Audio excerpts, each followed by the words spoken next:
Un tagad vēlreiz šis pats krustojums no tad Kalna ielas un Lielās ielas krustojums no Laidzes puses. Tātad vērojam šo te krustojumu un saprotam, ka mums īsti nav saprotams, kur mēs atrodamies. Tātad priekšā mēs redzam zīmi, kas saucās braukt aizliegts, tātad tautā saukts par ķieģeli.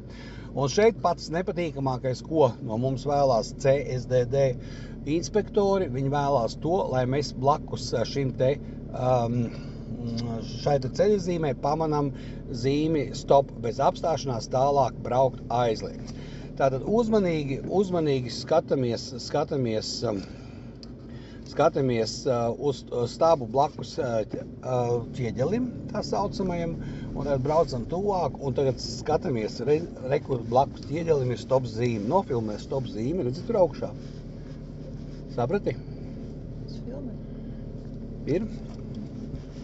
Tātad mums ir jāsaprot, ka no šīs puses ir stop zīme, un tas nozīmē, ka mēs esam uz galvenā ceļa.